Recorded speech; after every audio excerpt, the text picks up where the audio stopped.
forum consiste à vous présenter des scènes tirées d'expériences vécues. Vous verrez que dans ces scènes, il y aura un problème. Ces scènes vont s'arrêter sur un problème ou des conflits.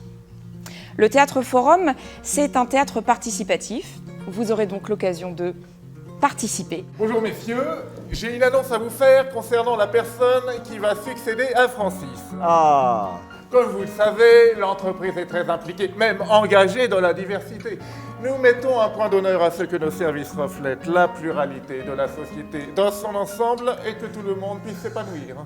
Oui, donc, le poste de Francis est ouvert à un recrutement anti-accueillant.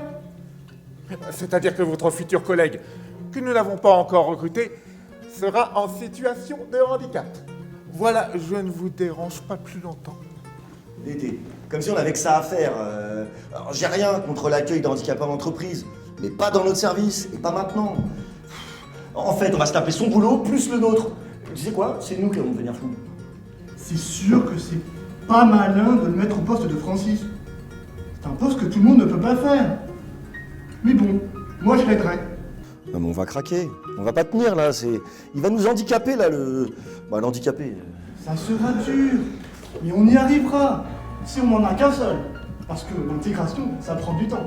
N'est-ce pas, Emmanuel? Ils entendent le mot handicapé, ils font un amalgame de tous les handicaps qui existent. On a l'impression qu'ils ont peur, on a l'impression qu'ils font Tout l'amalgame. à fait. Si c'est un handicap visible, c'est-à-dire si c'est quelqu'un en fauteuil roulant, un non-voyant, un malentendant, vaut mieux le dire avant. Ce type de situation, on le trouve assez souvent, c'est-à-dire que quand quelqu'un qui était là depuis 31 ans, avec lequel on a travaillé et qu'on a apprécié, celui qui va prendre la place ou celle qui va prendre la place, il y a toujours de la résistance ou en tout cas des questionnements. J'ai totalement retrouvé en fait la problématique et des personnes qui ont un handicap pour pouvoir en parler, parce que ça n'est pas évident pour elles de pouvoir expliquer un petit peu leurs difficultés, et bien sûr aussi la grande difficulté des personnes extérieures qui ne connaissent pas le handicap et qui ont un regard souvent un petit peu faussé. Vous êtes folle!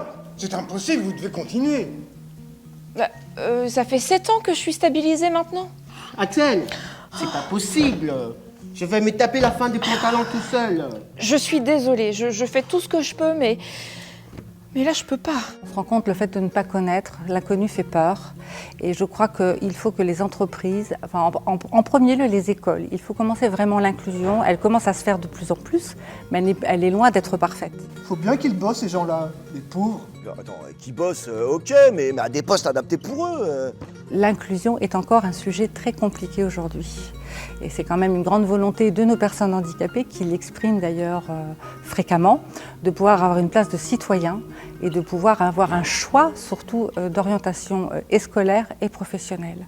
Ça vous convient? C'est très bien, Pauline. Merci. Merci beaucoup. Bravo, vous avez très bien travaillé. J'ai retrouvé des problématiques et notamment une problématique sur laquelle il nous faut absolument travailler, à savoir le DRH. Le DRH qui aujourd'hui va recruter une personne en situation de handicap.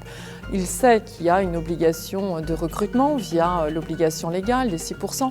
En revanche, aujourd'hui, il n'est pas accompagné dans le recrutement de la personne. Il n'est pas accompagné non plus pour permettre la meilleure insertion possible et de pouvoir changer le regard. Mais l'accompagnement doit se faire aussi bien pour la personne qui est en situation de handicap que pour les salariés de l'entreprise qui vont accueillir cette personne. Il n'y a pas d'autre alternative. Il faut que tu travailles en même temps que les autres. Sinon, tu n'es peut-être pas apte à travailler en milieu ordinaire. Il y a plutôt de la bienveillance, mais c'est souvent l'incompréhension qui fait qu'on peut faire des erreurs et souvent de peur de faire des erreurs, on ne fait rien aussi. Alors que si on explique, si on crée le lien, la communication, les choses deviennent beaucoup plus simples qu'on ne le croit.